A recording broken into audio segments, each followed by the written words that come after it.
Welcome to V3 news లక్ష్యం సమాజహితం. నేను మీ సాయి సుధా. ముందుగా హెడ్లైన్స్ చూద్దాం.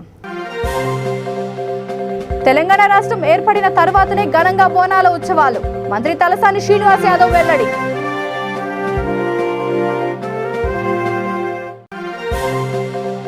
సమస్యలు లేని నగరంగా హైదరాబాద్ ను తీర్చిదిద్దడమే ప్రభుత్వ లక్ష్యం.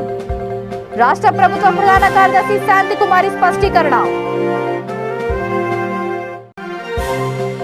కరెంట్ బిల్లుల రేట్ల పెంపుపై చర్చకు నేను సిద్ధమే. సీఎం జగన్ కు ఏపీ టీడీపీ అధ్యక్షుడు అచ్చెన్నాయుడు సవాల్.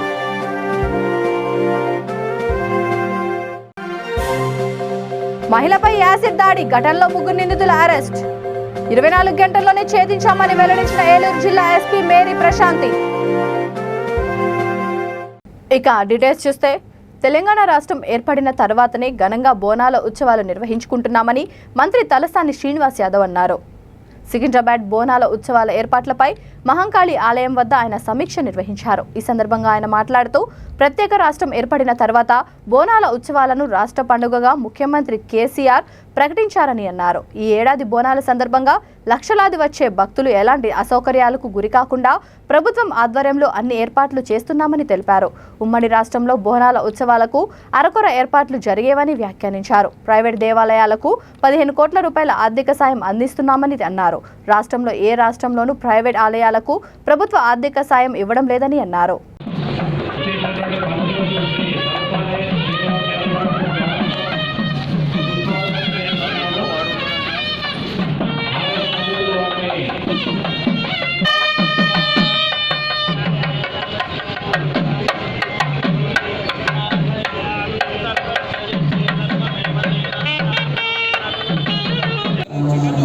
నేను ఆల్మోస్ట్ 31 ఇయర్స్ ఇప్పుడు బోనం ఎత్తుకోవడము. ఈ సంవత్సరం అమ్మవారి బోనం ఎత్తుకుంటే 31 సంవత్సరం. ఈ 31 సంవత్సరాల్లో ఎన్నో మార్పులు చూసాను గుడి, కానీ ఖండాంతరాలు దాటే విధంగా ఒక రాష్ట్ర పండుగ చేసింది మాత్రం మన తెలంగాణ ప్రభుత్వం. అదైతే ఇది లేదు. బట్ మీరు అన్నారు కదా, ఒక మిస్కమ్యూనికేషన్ ఉండే శివశక్తుల మధ్యలో మన ప్రభుత్వం మధ్యలో అని. అది సమసిపోయేలాగా మీరు లాస్ట్ ఇయర్ చేపట్టిన కార్యక్రమం నిజంగా ప్రతి ఒక్కరు యావత్ తెలంగాణ శివశక్తుల సంఘం తరఫున అందరూ కూడా ప్రతి ఒక్కరు మీకు అంటే చెప్పలేకపోయారేమో, కానీ నేను ఎక్కడ బయట కలిసినా మీకు కూడా తెలుసు అందరూ బాగా చేశారని చెప్పారు. ఇట్లాగే అందరికీ నమస్కారం. మీరు చెప్పిన పాయింట్స్ అని రాస్తున్నాము. పోలీస్ పాయింట్ ఆఫ్ వ్యూలో అన్నిటికీ మేము కన్సిడరేషన్ చేసుకుని మళ్ళీ definitely cater to them. For example క్యూస్ గురించి మాట్లాడారు. క్యూస్ విడ్త్ పెంచాలన్న తెలంగాణ ప్రభుత్వం వచ్చినప్పటి నుంచి ప్రభుత్వ ఖర్చులతోనే జరుగుతుంది. గతంలో మన మీటింగ్లో మేము కూడా వచ్చిండ్రు. మీటింగ్లల్లో అంబారీ గురించి అక్కడ ఓల్డ్ సిస్టమ్ మాట్లాడుతుండే. ఎప్పుడు చూసినా కానీ మేము ఇంత పోయి అక్కడ ఒక పోలీస్ కమిషనర్ని కలవాలి, అప్లికేషన్ ఇవ్వాలి, వాళ్ళు శాంక్షన్ ఇవ్వాలి, నెహ్రూ జూలాజికల్ పార్క్ పోయి వాళ్ళ పర్మిషన్ తీసుకోవాలి, ఫారెస్ట్ వాళ్ళ పర్మిషన్, ఎవ్వరు పర్మిషన్ లేకుండా ఖర్చులు కూడా ప్రభుత్వమే భరించి 5 లక్షల రూపాయలు శాంక్షన్ చేసినాం. 5 lakhs అదంతా ఎండోన్మెంట్ డిపార్ట్మెంట్ కోఆర్డినేషన్ చేస్తుంది. నాకు సడన్గా మొన్న ఏంటంటే ఎవరో వచ్చి ఇక్కడ అమ్మవారి దగ్గర అంబారీ గుడికి సంబంధించి ఎవరో 3 లక్షలు ఇచ్చిందంటే నేను సీరియస్ అయినా, ఆశ్చర్యపోయినా. అందుకే మేము ముందే అడిగింది. అదంతా ప్రభుత్వమే చేస్తుంది. బట్ రెండోది భక్తుల మనోభావాలని కానీ సెంటిమెంట్లను కానీ గౌరవిస్తుంది. ఎవరిని ఆటంకపరచాలో ఇబ్బంది పరచాలో అనేటువంటి ఉద్దేశం ఇక్కడ లేదు. మా శివసత్తులు ఉన్నారు, వాళ్ళంతా అమ్మవారి భక్తులు మీకు అందరికీ తెలుసు.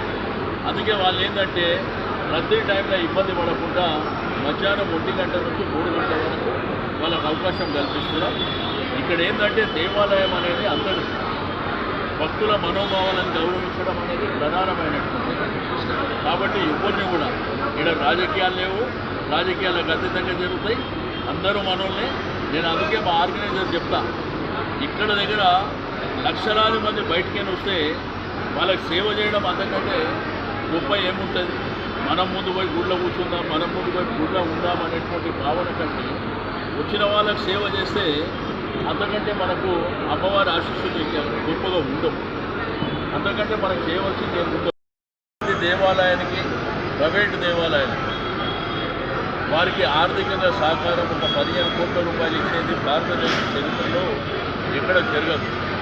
22వ తారీఖు ఈ నెల కోరుకొండలో ప్రారంభమైతే జగదాంబిక అమ్మవారి నుంచి ప్రణాళిక స్టార్ట్ అయితే మరి 9-10 జూలై ఇక్కడ జరుగుతుంది. ఓల్డ్ సిటీ కానీ హైదరాబాద్ సిటీ అంతా ఉమ్మడి దేవాలయాలు కానీ కార్వాన్ కానీ మొత్తం ఇండియా అంబర్పేట, హుస్నాబాద్, సికింద్రాబాద్, ఖైరతాబాద్, జుబ్లీస్ అన్ని కలిపి 17-18 పేరు. కానీ ఇక్కడ ఉజ్జయిని మంగళమ్మ జాతరల కొన్ని లక్షల మంది ఈ ప్రాంతంలో అమ్మవారిని దర్శించుకోవడానికి వస్తారు. కాబట్టి అందరు అధికారుల సహకారం, అదేవిధంగా ఇక్కడ రానున్న రోజుల్లో సమస్యలు లేని నగరంగా హైదరాబాద్ను తీర్చిదిద్దడమే ప్రధాన ప్రభుత్వ లక్ష్యమని రాష్ట్ర ప్రభుత్వ ప్రధాన కార్యదర్శి శాంతికుమారి అన్నారు. తెలంగాణ రాష్ట్ర అవతరణ దశాబ్ది ఉత్సవాల్లో భాగంగా మీర్పేట్, బీకేగూడలో పట్టణ ప్రగతి కార్యక్రమం నిర్వహించారు. ఈ సందర్భంగా అమీర్పేట్లో వార్డు కార్యాలయాన్ని ప్రారంభించారు. ఈ కార్యక్రమంలో పాల్గొన్న ఆమె మాట్లాడుతూ ఈ కార్యక్రమంలో మొత్తం 11 శాఖలు ప్రజా సమస్యల పరిష్కారానికి కృషి చేస్తాయని అన్నారు. సమావేశంలో పాల్గొన్న పశుసంవర్ధక శాఖ మంత్రి తలసాని శ్రీనివాస్ యాదవ్ మాట్లాడుతూ ప్రజా సమస్యల సత్వర పరిష్కారానికి వార్డు కార్యాలయాలు ఏర్పాటు చేస్తున్నామని తెలిపారు.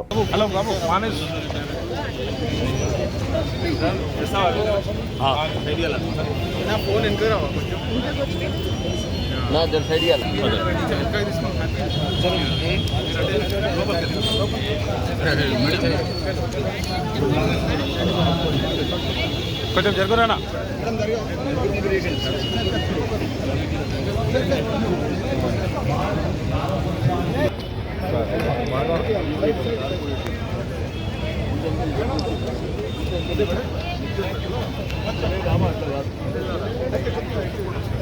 భార్గవ్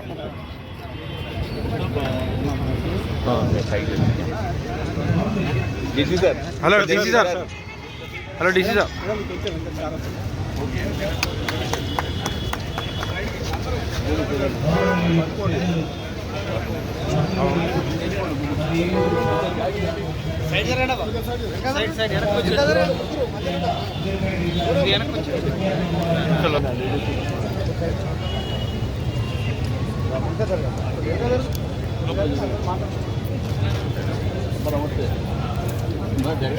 మరియు అదేవిధంగా అధికారులు అందరికీ స్వాగతం. ఎంత దీపం పెట్టి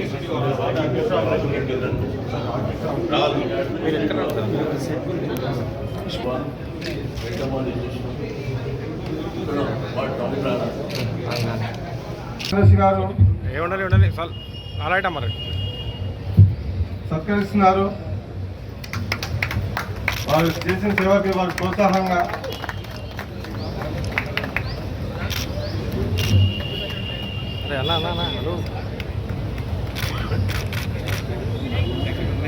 మీరాబాయ్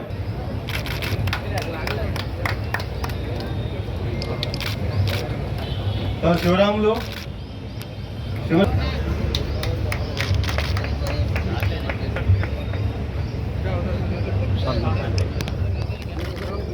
మెహబూబ్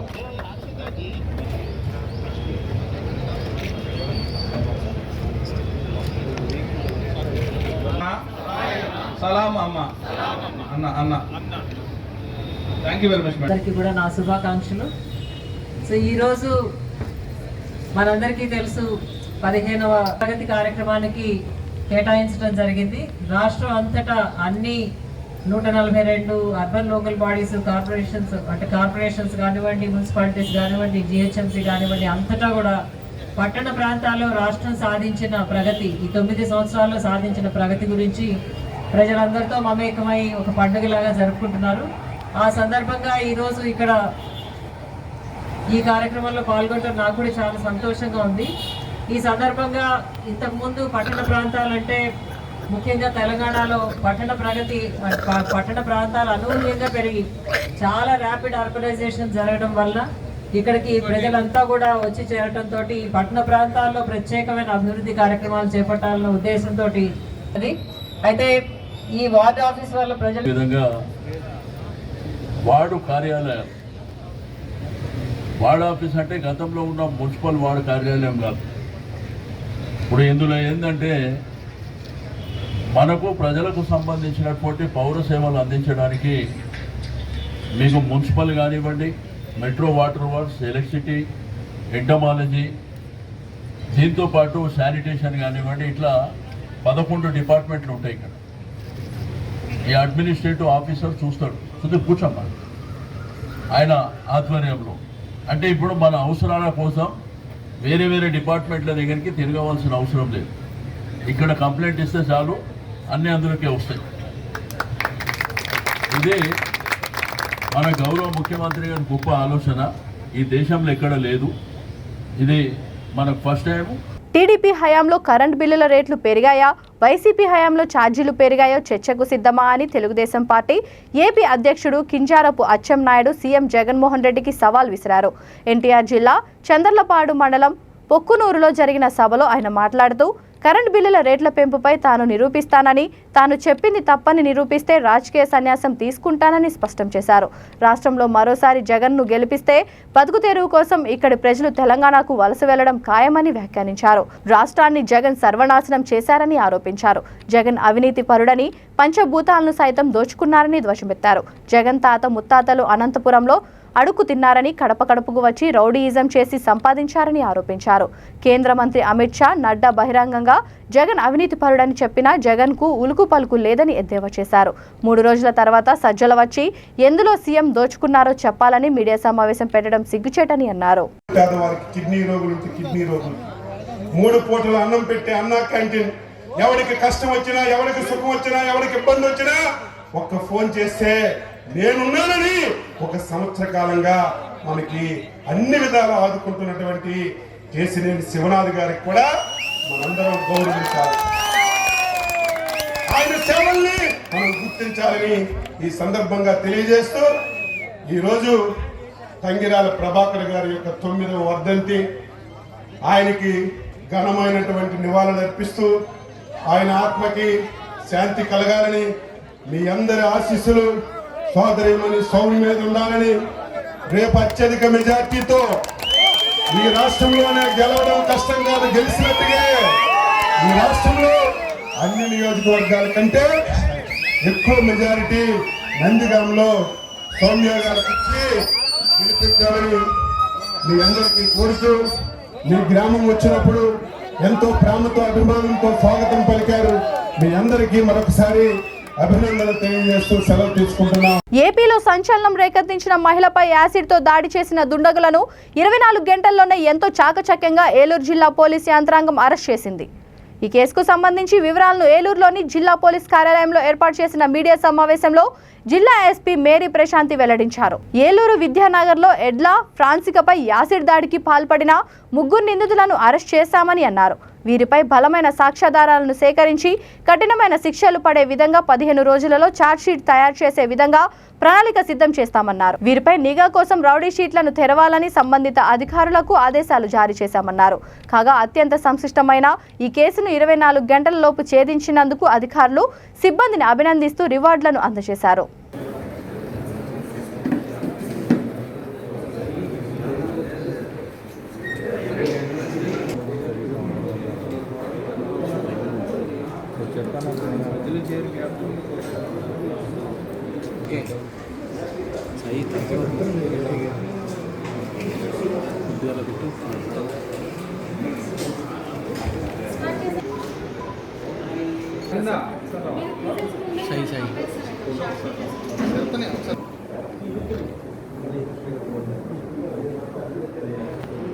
ఏలూరు పట్టణంలో 13వ తారీఖు రాత్రి అరౌండ్ 8:30 సమయంలో డ్యూటీ నుంచి ఇంటికి వెళ్తున్న ఒక మహిళపై చాలా హేయమైన యాసిడ్ దాడి చేయడం జరిగింది.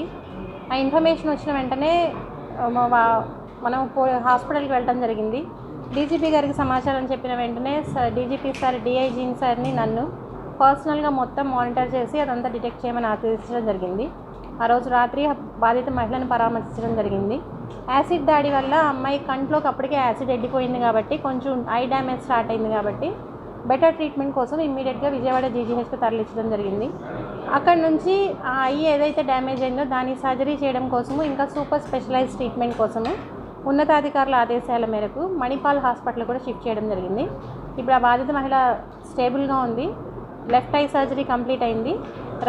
దాంట్లో దృష్టికి వచ్చిన లోపం ఏం లేదు. రైట్ ఐ కూడా దాని డాక్టర్స్ టెస్టింగ్ కొన్ని సర్జరీస్ అయిన తర్వాత దాని పరిస్థితి కూడా ఆల్మోస్ట్ రికవర్ అవుతుందా లేదా తెలిసే ఛాన్స్ ఉంటుంది. సో తర్వాత ఈ నిందితుల్ని పట్టుకోవడానికి డీజీపీ గారి ఆదేశాల మేరకు 8 ప్రత్యేక బృందాలను ఏర్పాటు చేయడం జరిగింది. ఇది పోలీసులకి చాలా ఛాలెంజింగ్ కేసు, ఎందుకంటే ఎట్లాంటి క్లూస్ లేవు. బాధిత మహిళతో ఆ రోజు నేను కానీ డిఐజీ గారు కానీ పర్సనల్గా ఇంటరాక్ట్ చేసి వివరాలు సేకరించే ప్రయత్నం చేసినప్పుడు తను ఎవరు పోసారో చెప్పలేని పరిస్థితి, ఎవరి మీద దేనికి వాడేది. ఇది యాక్చువల్లీ మన ప్రిలిమినరీ ఇన్ఫర్మేషన్ ప్రకారం సల్ఫ్యూరిక్ యాసిడ్, బట్ ఇది ఎఫ్ఎస్ఎల్కి పంపితే ఎక్స్పర్ట్స్ కరెక్ట్ ఒపీనియన్ చెప్పగలుగుతారు. అవన్నీ కూడా ఇతను ఒక కాజా అన్న ఒక వ్యక్తి ద్వారా దీన్ని పర్చేస్ చేయడం జరిగింది. మనం ఆ కాజాని పట్టుకున్న తర్వాత మొత్తం డీటెయిల్స్ వస్తాయి. సో అప్పుడు వాళ్ళని కూడా నిందితులుగా చేర్చడం జరుగుతుంది. అలాగే ఒకవేళ ఇల్లీగల్గా వీళ్ళు కనుక ప్రొక్యూర్ చేసినట్లయితే నిరూపిస్తే ఎవరైతే వీళ్ళకి ఇల్లీగల్గా అమ్మారో వాళ్ళ మీద కూడా ఖచ్చితంగా చట్ట ప్రకారం చర్యలు ఉంటాయి. హైదరాబాద్ అమీర్పేటలోని బల్కంపేట ఎల్లమ్మ అమ్మవారిని ప్రభుత్వ ప్రధాన కార్యదర్శి శాంతికుమారి, మంత్రి తలసాని శ్రీనివాస్ యాదవ్ సందర్శించారు. ఎల్లమ్మ దేవాలయంలో ఈ నెల 20వ తేదీన జరగనున్న కళ్యాణాన్ని పురస్కరించుకొని అమ్మవారికి నూతనంగా ఏర్పాటు చేసిన స్వర్ణ కవచాన్ని మూల విరాట్లో ఆవిష్కరించారు. అనంతరం ప్రభుత్వ ప్రధాన కార్యదర్శి శాంతికుమారి ఆలయంలో ప్రత్యేక పూజలు నిర్వహించారు.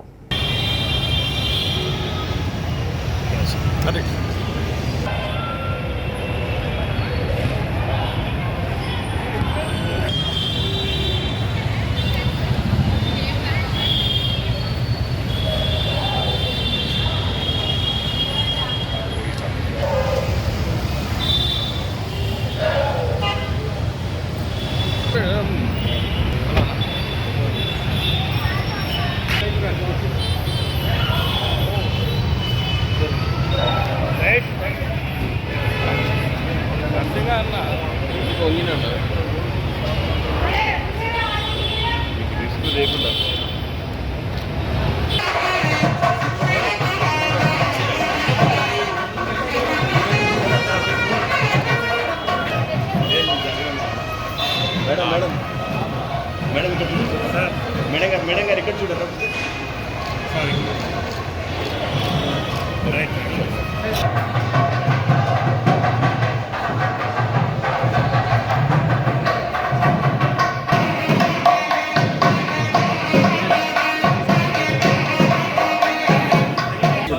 బయటకు వచ్చేసి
Indian cricket player KS Bharat AP CM camp కార్యాలయంలో ముఖ్యమంత్రి వైఎస్ జగన్ ను కలిశారు. టీం సభ్యుల ఆటోగ్రాఫ్ తో కూడిన జెర్సీని ముఖ్యమంత్రికి బహుకరించారు. ఈ సందర్భంగా సీఎంతో జరిగిన సమావేశం గురించి భారత్ మాట్లాడుతూ, జగన్ ముఖ్యమంత్రి అయిన తర్వాత ఇండియన్ క్రికెట్ టీంకు ఏపీ నుంచి మొదటిగా ప్రాతినిధ్యం వహించడం టెస్ట్ కీపర్గా వ్యవహరించడం తనకు గర్వంగా ఉందని అన్నారు. ఈ విషయాలను ఆయనతో పంచుకోవడంతో చాలా సంతోషంగా ఫీల్ అయ్యారని అన్నారు.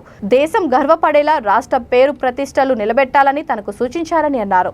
ఏపీలో మౌలిక వసతులు బాగా పెరుగుతున్నాయని, స్పోర్ట్స్ ప్రమోషన్స్ కూడా బాగుందని అన్నారు. క్రీడాకారులకు ఏపీ ప్రభుత్వం ఇస్తున్న ప్రోత్సాహం ఒక క్రికెటర్గా చాలా బాగుందని, మున్ముందు ఇలాంటి ప్రోత్సాహం వల్ల తనలాంటి క్రీడాకారులు మరింత వెలుగులోకి వస్తారని అభిప్రాయపడ్డారు.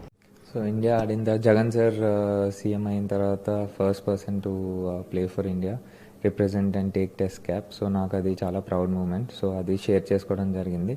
అండ్ సార్ కూడా చాలా హ్యాపీ ఫీల్ అయ్యారు. And you know he's one of our greatest leaders Andhra had, and we all take inspiration సార్ని చూసి. సో అది చెప్పాను, sir you are our inspiration and we would like to follow you and apply the same principles in our life. So being a cricketer I draw a great inspiration from you and we need your support అని చెప్పి దానికి sir చాలా happy feel అయ్యి and Gudivada పర్యటనలో AP CM Jaganmohan రెడ్డికి నిరసన సెగ తగిలింది. CM హెలీప్యాడ్లో దిగుతుండగా go back psycho అంటూ మహిళలు నల్ల బెలూన్లు వదిలారు. పోలీసులు, ప్రతిపక్షాలు, ప్రజా సంఘాల నేతలను ఎక్కడికక్కడ అరెస్ట్ చేశారు. అయితే పోలీసులు వలయాన్ని ఛేదించుకొని టిడ్కో ప్రాంగణంలోని హెలీప్యాడ్ వద్దకు మహిళలు చేరుకొని తమ నిరసన తెలిపారు.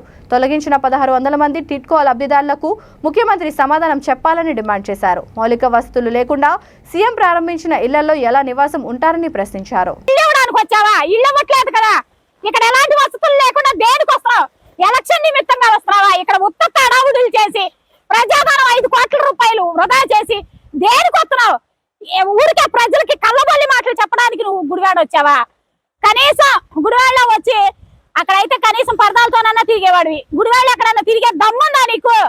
మా చంద్రబాబు నాయుడు గారు గుడివాడలో ఒక రోజు ఉన్నాడు, 2 రోజులు కార్యక్రమం చేశాడు. కనీసం నీకు గంట ఉండే దమ్ము కూడా గుడివాడలో లేక, గుడివాడ ప్రజల వ్యతిరేకత ఎదుర్కోలేక ఎక్కడైతే టిట్కో ఇళ్ళ దగ్గర మీ అయ్య విగ్రహం దగ్గర దిగేసి అక్కడ నుంచి జంప్ అయి పారిపోతున్నారు.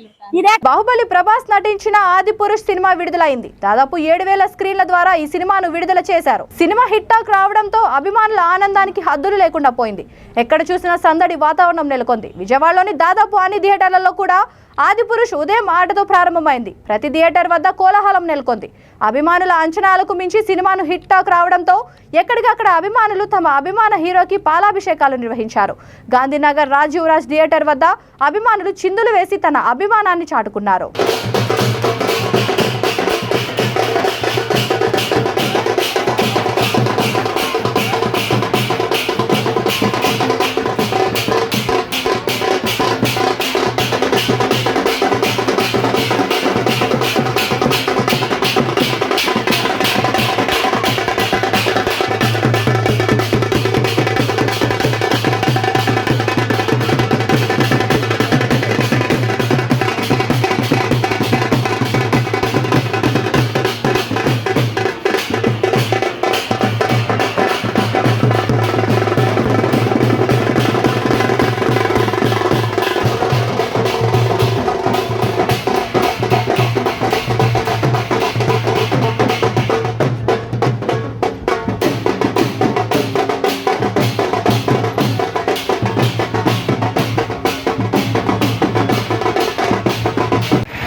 రామచంద్రలో ఈరోజు ఆదిపురుష్ రిలీజ్ సందర్భంగా ప్రభాస్ అభిమానుల సమక్షంలో ప్రభాస్లు ఫ్యాన్స్ కూడా ఊరిన ప్రభాస్ సినిమా చూడడానికి భయంకరమైన జనంతో ఈరోజు సినిమా చూడడం జరిగింది.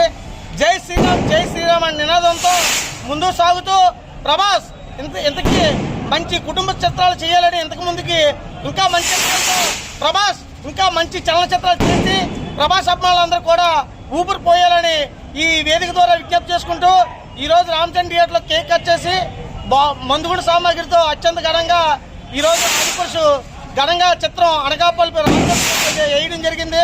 చాలా సంతోషంగా ఈరోజు మీడియా సభ్యులు కూడా ఇక్కడ విచ్చేసి మమ్మల్ని ఎంతో ఉత్సాహపరిచేందుకు వాళ్ళందరూ కూడా ప్రత్యేకమైన ధన్యవాదాలు తెలుపుకుంటూ సెలవు తీసుకున్నాను. జై శ్రీరామ్, జై శ్రీరామ్, జై శ్రీరామ్. అలాగే మాకు ఎంతో థియేటర్ యాజమాని వారు, ప్రతి థియేటర్ యాజమాని వారు ప్రభాస్ ఫ్యాన్స్ అందరూ కూడా టికెట్లు ఇచ్చి మాకు అందరూ కూడా ఉత్సాహంతో ముందుకు సాగిస్తున్న వాళ్ళందరూ కూడా ప్రత్యేకమైన ధన్యవాదాలు తెలుపుకుంటూ ఈ కార్యక్రమంలో మన చింతలధర్ని, ఈశ్వరరావు, ఈశ్వర్ యాదవ్, పవన్ శ్రీరామ్, ఆళ్ళ ప్రవీణ్ కుమార్ సమక్షంలో ఈ యొక్క కార్యక్రమం జరిగినందుకు ప్రత్యేకమైన ధన్యవాదాలు తెలుపుకుంటూ సెలవు తీసుకున్నాను. జై శ్రీరామ్, జై శ్రీరామ్. అంబేద్కర్ కోనసీమ జిల్లా మామిడి కుదురు మండలం పెదపట్నం లంక గ్రామంలో భారీ అగ్ని ప్రమాదం చోటు చేసుకుంది. కొమ్మల శ్రీనివాసరావుకు చెందిన 3 అంతస్తుల కొబ్బరి గోడౌన్ అగ్నికి ఆహుతైంది. 4 లక్షల కురిడి కొబ్బరికాయలు పూర్తిగా దగ్ధమయ్యాయి. దీనివల్ల సుమారు 50 లక్షల ఆస్తి నష్టం జరిగి ఉండొచ్చని ఫైర్ అధికారులు అంచనా వేస్తున్నారు. అగ్ని ప్రమాదానికి కారణాలు తెలియాల్సి ఉంది.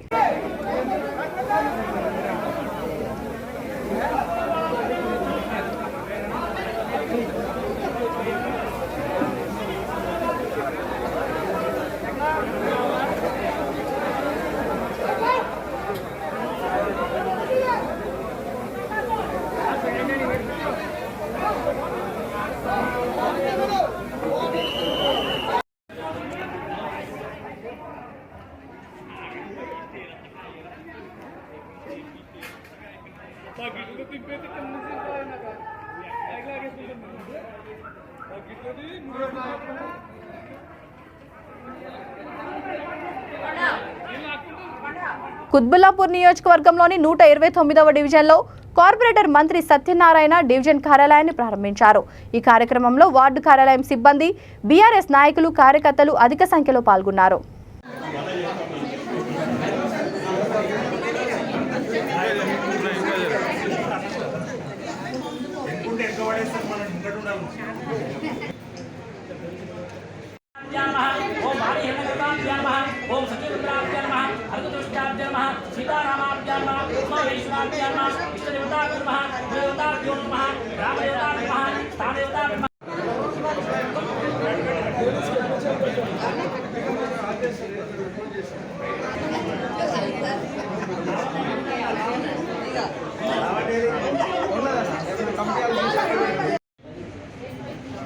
బులెటిన్ ముగించే ముందు హెడ్లైన్స్ మరొకసారి. తెలంగాణ రాష్ట్రం ఏర్పడిన తర్వాతనే ఘనంగా బోనాల ఉత్సవాలు, మంత్రి తలసాని శ్రీనివాస్ యాదవ్ వెల్లడి.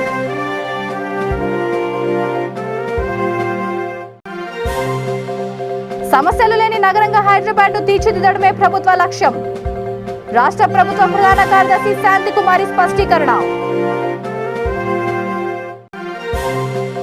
కరెంట్ బిల్లుల రేట్లు పెంపుపై చర్చకు నేను సిద్ధమే, సీఎం జగన్ కు ఏపీ టీడీపీ అధ్యక్షుడు అచ్చెన్నాయుడు సవాల్.